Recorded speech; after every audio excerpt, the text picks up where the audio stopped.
Hello, hello, hello. You are here. Welcome, welcome, welcome to Radio Free Wall Street. It has been quite a day. We got the Donald Trump Dog and Pony Show out of Washington, D.C. Another episode of the saga of the Rose Garden live Donald Trump reality show. Oh, Donald, you were so good. He was so great. Donald, I'm telling you, we had Juncker coming from the European Union, and he decided that he was going to tell Donald Trump how great he was. And Donald Trump, you are great. And Donald Trump said, I know I'm great. And he said, Donald, let's do a deal. Donald said, I am the art of the deal. I need a press conference. I need a show. Can you give me some proppy for my program? And Juncker said, yeah, I think we can. And we had a press conference. And that was an absolutely very sweaty-looking Juncker in the Rose Garden ceremony. And Donald Trump, true to form, did the deal. Yep, the art of the deal. And they announced that the U.S. and the EU have agreed to work together, I tell you, towards zero tariffs. I thought, oh, my God, how great. And Donald Trump said, this is a very big day for free and fair trade. He said the U.S. and the EU would resolve the steel and aluminum tariffs. Resolve that he had imposed earlier this year, and the retaliatory tariffs of the EU imposed in response. He said the EU had agreed almost immediately. That's that mind meld. Remember Kim Jong Num Chucks? Woo, woo, woo. Donald, what power, what a great gift. He imposed this year and the retaliatory tariffs. He said the EU had agreed almost immediately to begin buying more U.S. soybeans, and that the European bloc had agreed to increase LNG exports from the U.S., and they will be a massive buyer of liquid natural gas. Oh, Donald Trump, you are so great. I had the intention to make a deal today, said Mr. Juncker, and we made a deal today. Oh, yes. Did you think he read the art of the deal and he learned from Donald Trump how to do this? And he said the U.S. and EU would work closely together to reform the World Trade Organization and would launch an executive working group. An executive working group. That's just not some guys from the back room there. I mean, these are executives to implement their joint agenda. Oh, Donald, you did it again, buddy. How great thou art. Oh, Donald, I don't know what the guys, I have tears in my eyes. Just think how easy it was. And then Juncker was there, and Donald Trump put his hand on his knee. He learned that from Vladimir. Vladimir are just very touchy people with their bros, okay? And so I want to ask you something. Are you buying into this? I mean, is this what you believe is really true? I mean, Donald Trump said it must be true. I really sincerely apologize. But you know what I'm worried about? I was thinking, those deep state conspiracy guys? They must not be happy about this, right? Uh-oh. Could they be at some point figuring out screwing things up for everybody? Oh, no, please. Oh, God, no. No, I can't believe. No, please. Think of that Minnesota farmer, that Iowa farmer. Family farm being lost. Oh, no, not lost. Think about Donald Trump maybe even losing the elections. Oh, my God, that would be even worse. So we got another lesson in the art of the deal. We have a new phase, I tell you, in U.S.-EU relations. And I can tell you that there's been a sigh of relief breathed around the world as the planet exhaled and said, oh, thank God for Donald Trump. And Donald Trump just graciously stopped the war. All I can tell you is what a load of shit. And I love this Oval Ocean broadcast shows, right? And I can tell you that we are having a great time watching Donald Trump make America great again. And, yep, Donald. What a man. I'm telling you, he's a man's man. I mean, he has the biggest foot in the room, I'm told, most of the time. And he is the guy, right? The guy. I mean, he's not just anybody. I mean, this is the Trumpster. And another bullshit episode that makes you want to puke. And you wonder, Donald, what was this all about, Donald, baby? I mean, exactly what have you resolved? And where does this go from here? My answer is, with Donald Trump, who knows? It depends upon if he's on the green lithium pill or the yellow one today, or the ADD stuff. I just don't know. It's just, to me, astonishing that he would bring us down this road, and now without any concessions declare it solved. But then I thought, wait a second, Kim Jong Num Chucks declared victory and everybody went home. But these kind of things have a way of unraveling, and I have this peculiar... Oh, no. Donald, do you smell that smell, buddy? Why? It's bullshit! Oh, Donald, not bullshit! It's all over the place. Donald, what did you do? Do you think Donald spread some bullshit around today? I don't know. I find it incredible that everyone's going to declare victory and go home. Of course, it's the art of the deal, is it not? Yeah, they're going to buy some soybeans and a lot of LNG gas. Did I mention to you there's a little, you know me, I mean, I hate to bring it up. I really don't want to talk about it, but I can't help myself, It's like, Donald, you remember Vladimir? See, Donald, Vladimir did a deal to supply natural gas into Europe, right? Now, if they're going to buy your natural gas, Vladimir's going to be really mad at you.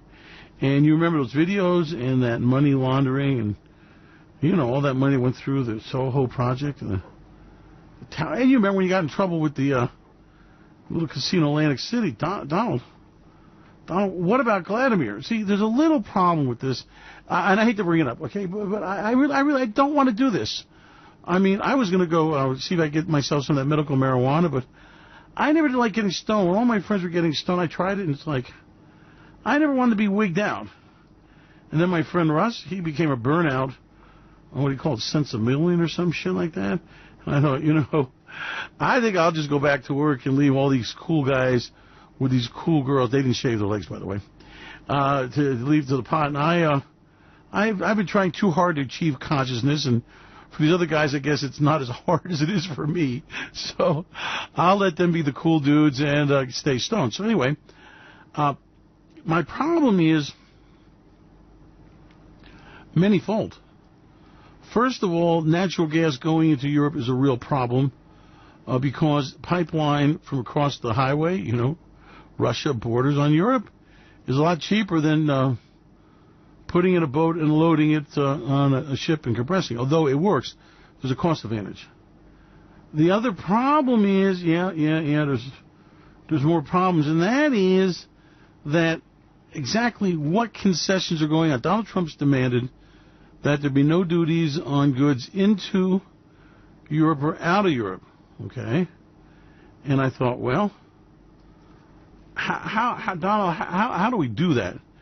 See, I always wonder about this kind of stuff. Being a very simple-minded guy, living a relatively obscure existence, I wonder, Donald, how does that happen? In other words, what is exactly the mechanism that makes all that work? And then I realized why there was no mechanism.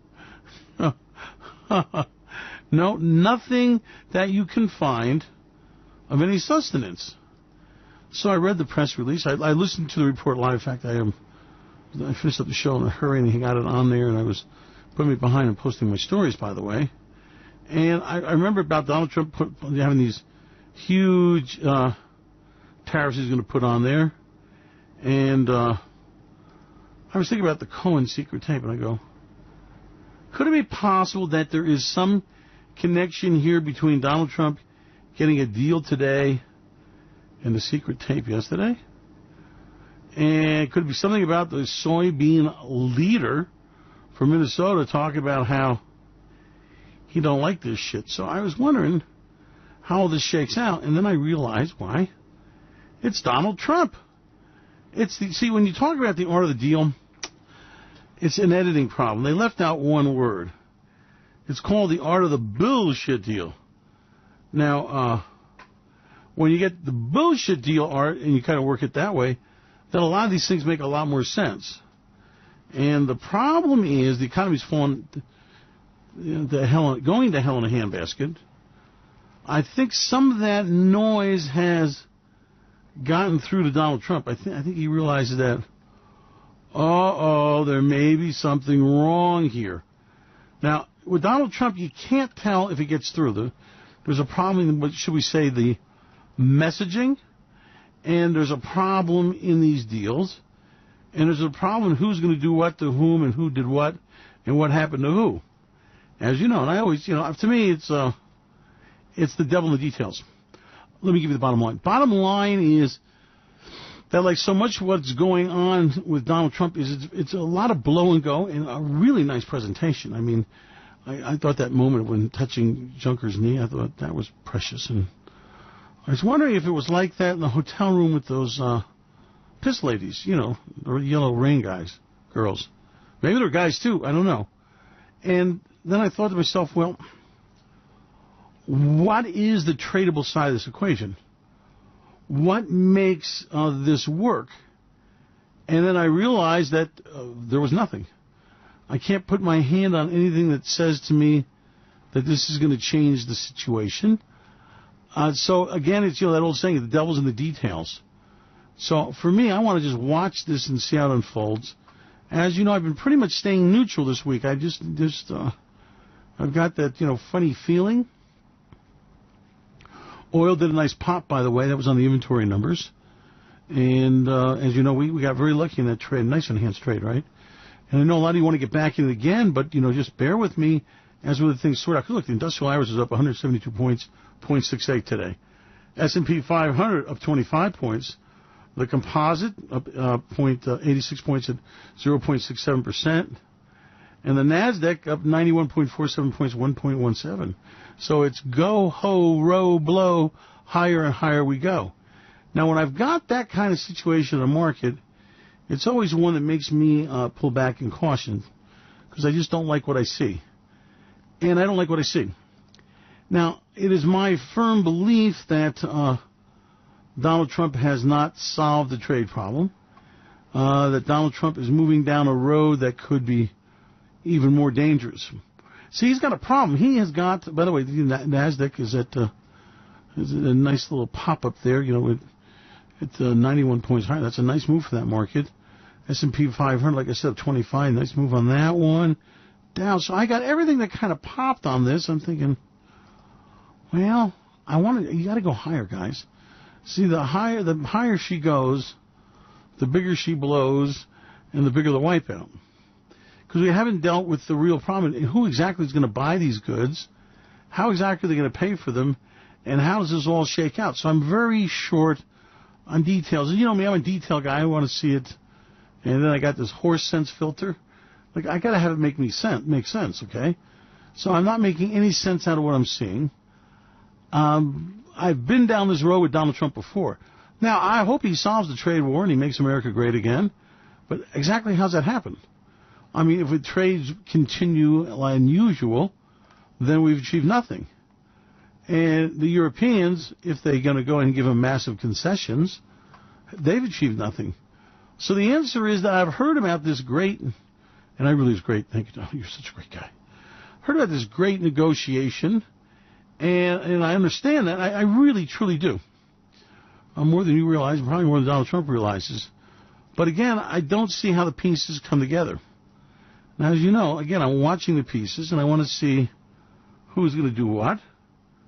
But the problem is that we need cold, hard facts. And I also want to remind you that we've got the little problem with Canada and a little place called Mexico and Japan and South Korea and the Chinese. So how does all this fall into place?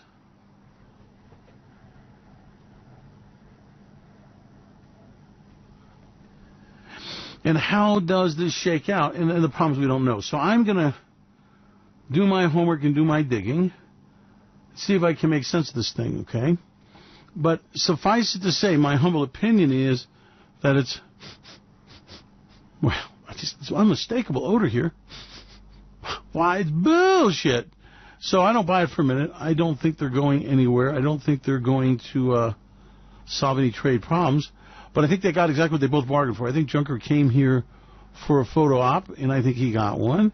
They shook hands and agreed to what? Fight on the argument that they're having over and over again.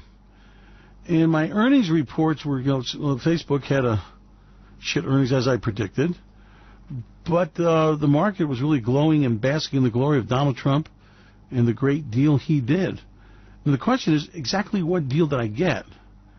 And again, I don't know. I can't find the deal. I've been looking for the deal. I mean, it's an art of a deal. And what do they buy? 10 shiploads of soybeans and call it good? They get, 10 more tankers of liquid natural gas? Are German cars coming into America duty-free and American cars going to Germany and Europe duty-free? I'd like to see that shit. I don't buy it for a minute. So what you've got is what I've seen many times with Donald Trump, and that's a photo op. A nice little ceremony in the Rose Garden.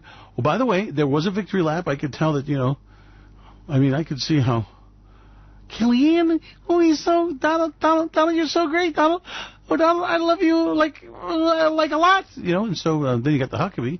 See, Americans don't care. They know that Donald Trump's got the art of the deal, and he made a deal. It's a great deal. It's a deal. It's a deal. And he, I heard him on the phone making a deal with Cohen. That tape was.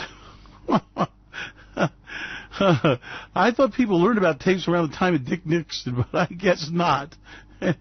Anyway, guys, I have no idea what the hell he's doing. I think it's a lot of bullshit. And I think there's also going to be a lot of celebrations. So when they want to celebrate, my posture is just kind of back away and let them have their celebration. And then wait and see how it happens when all the dust settles, okay? Because the dust has got to settle this thing at some point. A deal with no details. Negotiations begin. So basically we've gone full circle around the block with Donald Trump, and we ended up where we started. Guys, how many times has that happened? At some point you just kind of just wonder what you do with this guy. And Donald Trump says he's got a deal. And my answer is bullshit. And I think the Europeans are trying to ratchet this down a little bit. But let me tell you what I know about Donald Trump. This won't stay ratcheted down long. The next crisis that comes, the next headline he needs, this will become center stage once again. And I warn you that he's starting to play a very dangerous game lately, and I don't like it. I really want you to be very clear here. This is all about the soundbite, and more that becomes Donald Trump's strategy. And when the cameras roll away, I was an associate of mine, and he was having a big press moment, and I said, this is really nice. I said, and I'm seeing you bask in the glory, and you're taking a victory lap, but you and I know there's no victory here. And my question to you is, what is this going to look like when the cameras aren't here and the lights are off, and we've got to start dealing with real numbers and a real problem? And he said to me, you're right, but at least I didn't die today. I'll never get that. He didn't die, but he certainly wiped out not long after that. So we'll just put it to you that way. So I've seen how these things end very badly. And I want to caution you that I find this very troubling in the new tactic that Donald Trump is using. And it's one of these situations that this trade war situation is basically hiding something that's much bigger, and that is the global slowing economy. In other words, it's not about the trade war stopping trade. It's about a global spreading recession that will soon be a depression that will slow trade. And the trade war is a result of people like my friend in front of the cameras fighting for survival. And I want to caution you that the fight for survival is the next bit that Donald Trump is going to have to deal with.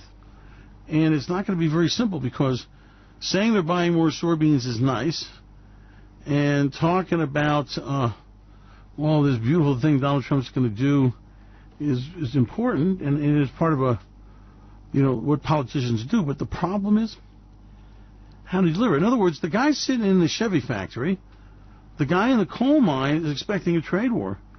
And he's expecting Donald Trump to deliver, and the factory's reopening and paying him more money. And the problem is, that is not going to happen. The problem is that there's just not enough business to go around. The problem is automation is replacing workers. So all of the things that are at the root, I want to remind you this. This is not about the trade. This is about factories closing. This is about the boogeyman of who gets the blame. And since you're not addressing the problem, that's factory automation. That's the non-competitiveness of American workers because they're competing with slave labor. And that's because most factory jobs are being lost to, again, automation. And that trend is accelerating. That you're not dealing with the problem. So you're presenting that, Europe's going to open up the trade to the United States of America, and we're going to have coal and steel great again. And what happens when it doesn't become great again? Do you understand? In other words, the issue Donald Trump has brought to the forefront is unfair trade deals. Now, supposedly he's going to make good trade deals that are going to, bring more jobs in manufacturing, bring more people to work? And the answer is no, because you're not dealing with the problem. The problem is not bad trade deals. The problem is bad factories. It's a problem of factories with humans. It's a problem of a $40 an hour labor cost in the United States versus, $3 in India, and I'm being generous there. So you have not dealt with the problem. And like so much stuff with a man like Donald Trump, that's why that smell of bullshit I'm telling you about, is we haven't hit the dawn of what the real problem is. And the real problem is that the workforce is changing. Manufacturing is changing. How we make things is changing. How we buy things is changing. I mean, we're going to the interval ownership of an automobile now. Why? Well, baby boomers aren't going to own anything because they're not going to have any money. And their world is one where they have an app for that. Here's your app where you pretend like you own the car. And you run it by the minute, the second, the trip, the day, the hour, whatever deal they want to give you. But your problem is you have not dealt with the fundamental problem, and that is that it's not trade that is causing job loss. It's something far more sinister, and that sinister event is, unfortunately, technology. And technology is moving forward. So if we solve the trade war problem, and we solve the bad tariffs that are causing Jeff Rowe's factory job, that'd be very nice, and I'm all for that. But the problem is we've killed the wrong pig. We have dealt with the wrong issue. And European markets are not going to open up to American companies. And this trade situation is not going to resolve itself. And all this wonderful blow and go that Donald Trump has bought us, and I really appreciate that, is nice. And really, I'm really impressed. But like I said, we've killed the wrong pig. We have dealt with the wrong issue. And we now have got to figure out how this works. So I understand that Donald Trump got concessions, but I don't know what they are. I can't get my head wrapped around them. I understand that the trade problem is solved, but it wasn't a trade problem to begin with. So what exactly did we solve? Well, we solved a nothing burger. And this is the great danger when you make a bullshit artist chief, okay? Because we didn't have a trade problem.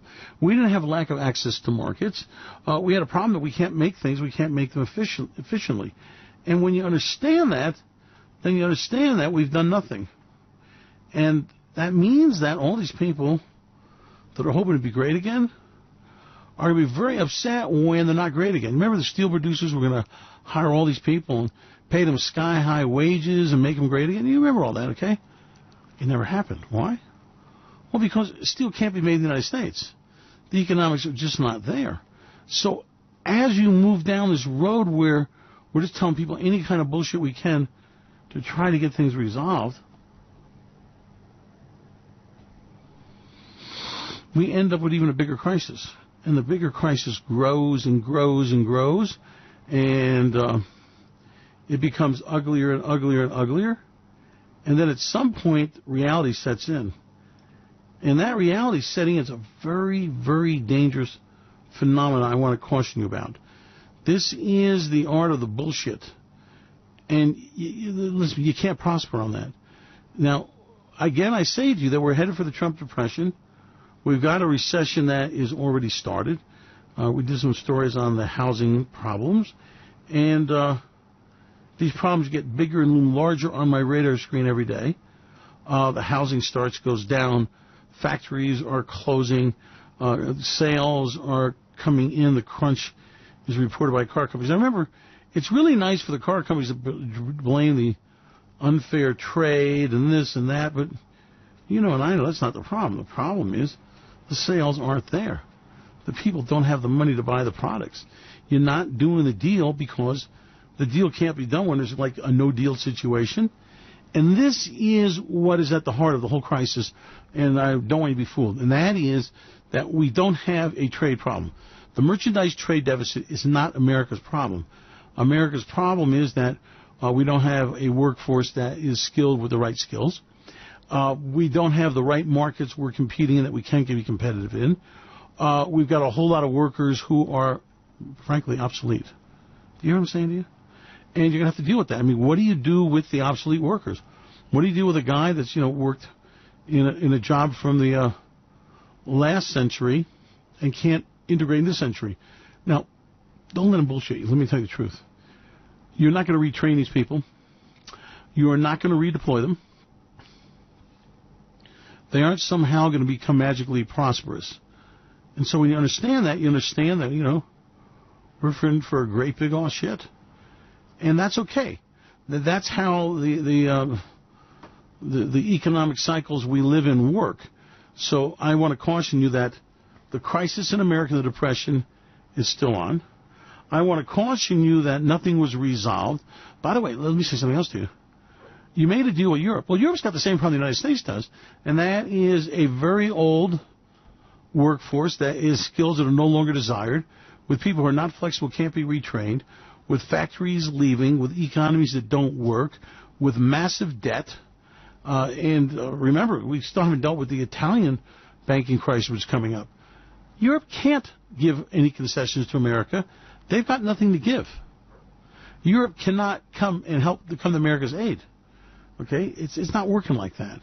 So it sounds nice, and I was really very hopeful, and I think it was very touching with the hand on the knee.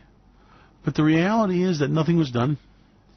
Nothing was solved. Nothing has been changed. And, again, we killed the wrong pig. The pig is not trade barriers. The pig is a government that does not understand the changing in society, the changes in the workplace, the changes in manufacturing.